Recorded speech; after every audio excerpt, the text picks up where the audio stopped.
Hello, grade 7. So, today we will be doing your chapter number 17, which is human environment, settlement, transport, and communication.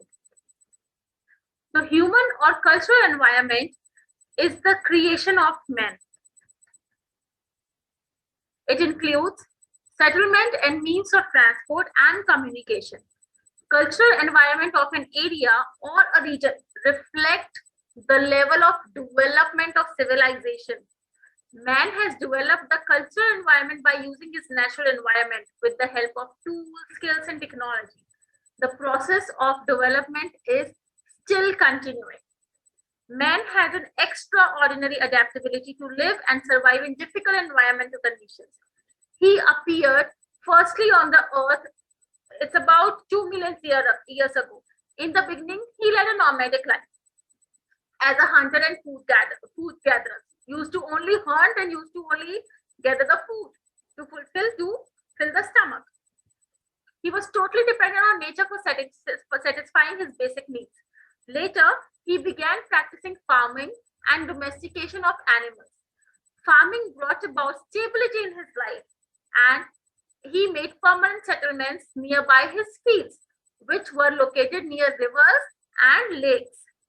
Assured availability of food led to expansion of population. Man invented and developed his tools and began transforming his natural environment. New tools and technologies helped him to settle in areas of harsh environment with rough terrain and harsh climate.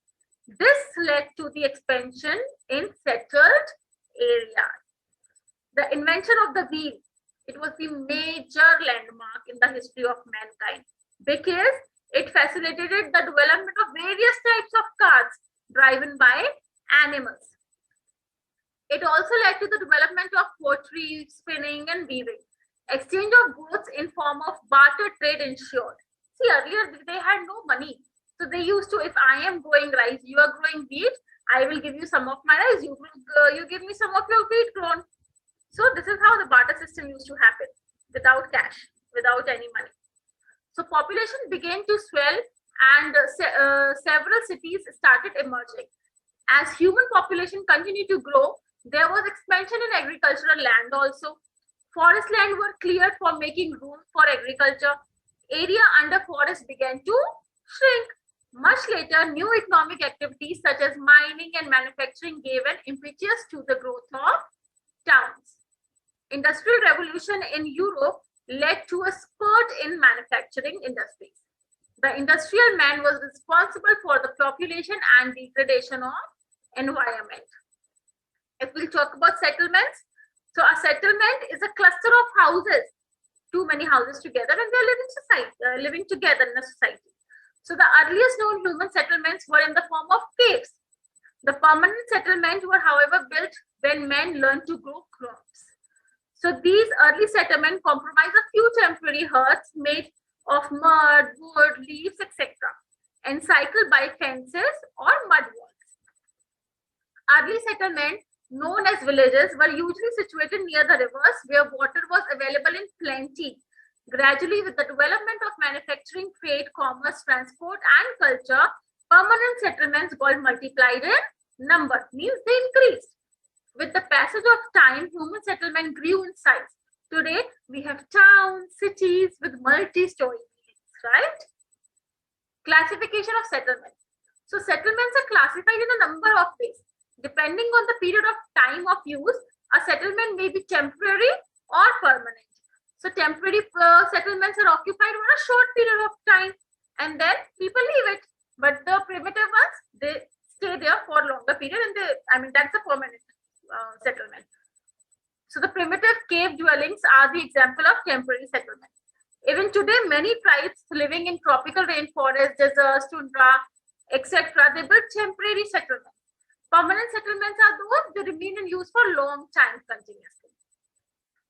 On the basis of shape or pattern, settlements may be classified as compact and dispersed. A compact settlement is one of which houses are located close to each other. Such settlements are usually found in riverine plains. In dispersed settlements, houses are located far apart. Such settlements are characterized by of harsh environment and less developed economy, such as in deserts, mountain, dense forests, grasslands of North America and Australia. On the basis of occupation, if you'll talk about, it may be rural or urban. So primary occupation like agriculture, fishing, forestry, they are the mainly rural settlements. While if you talk about urban settlements, people are mostly engaged in manufacturing, commerce, trade, etc. Towns, cities, and ports also have urban settlements. What are the sites of settlements? Site means the place where a settlement is located. So the availability of water and relief are the two most important considerations in selecting the sites for a settlement. So flat and fertile land, a moderate climate, means of transportation, availability of economic resource are the favorable factors of the growth of the settlement. Now the settlement growing around the water is known as wet point settlements, and the settlements which happens near to the drier places, so they are called dry point settlements. Topography or terrain is one of the major factors in the growth of settlement. The flat and fertile northern plains of India have for longly been densely settled. Rough and rugged terrain, as in mountains and high plateau, restricts the development of settlements. The Himalaya region in India has few settlements because of rough terrain. However, some settlements grow in favorable sites, such as near a mountain pass. Peshawar in Pakistan, situated close to the Khyber Pass, offers a good example of this fact. Mountains abound in natural scenic beauty that attract many tourists. A few hill towns develop there as holiday resorts. The sea beaches also attract many tourists. Kashmir has long been a paradise for tourists. Goa is famous for beach tourism. If we'll talk about transport, the another topic, the means of transport are an integral part of human development. In fact, means of transport are essential for the growth and development of modern settlements. Transport include the various means by which people and goods can be moved from one place to another. It also influences economic and social interaction of the people. It facilitates exchange of goods between one place to another. Transport thus leads to the growth of commercial activities in an area. Such towns soon became the center of culture and commerce. In India, many towns have emerged due to expansion of commercial activities. Towns and cities located on major transport routes and ports have expanded into cities, big cities in recent decades.